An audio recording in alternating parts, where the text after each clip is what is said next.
29 июня. Достаточно сложный день. Сложный потому, что в некой пиковой точке объединяется огромное количество разнонаправленных энергий.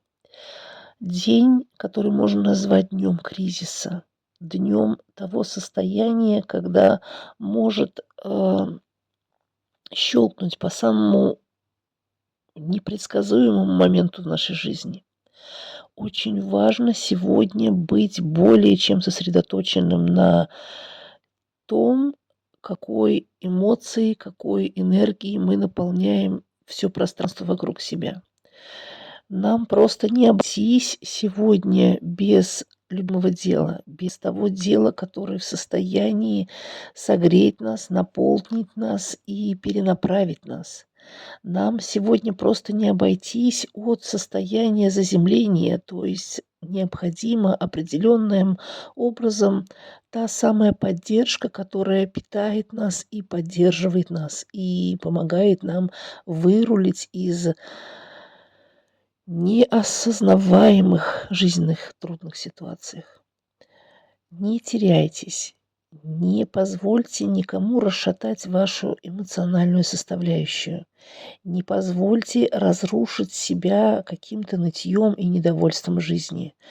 Дело в том, что это пиковое состояние, это кризисное состояние, оно необходимо просто для того, чтобы еще больше заострить внимание на себе.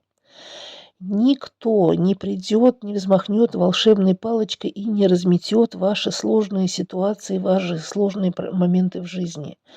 Только мы сами в состоянии определить, в каком векторе продолжаем двигаться дальше по жизни. А без внутреннего здоровья, без внутреннего светлого и наполненного восприятия всего происходящего нам этого не сделать.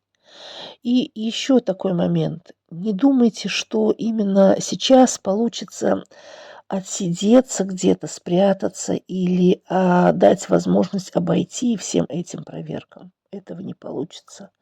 Только потому, что так складывается жизнь, так складываются ситуации в жизни, что если сейчас вам покажется, что вы скрылись и растворились в отдыхе, в ожидании или в томительном блаженстве, которое накрыло одномоментно. Знайте, что эти состояния для вас будут некой проверкой. И тот самый пинок, тот самый щелчок будет последует обязательно, но в самый неподходящий момент. Поэтому ощущение достойного восприятия, ощущение здравого отношения ко всему происходящему, осознание проработки и возможности трансформации всех негативных тем и энергий вокруг себя позволит еще раз получить тот самый урок, жизненный урок, урок жизненных моментов для саморазвития, для духовного роста, для некого прозрения и осознания своих мыслей, своих планов, своего принятия себя. Берегите себя. День непростой. День, который можно назвать экзаменом очередного этапа нашей жизни.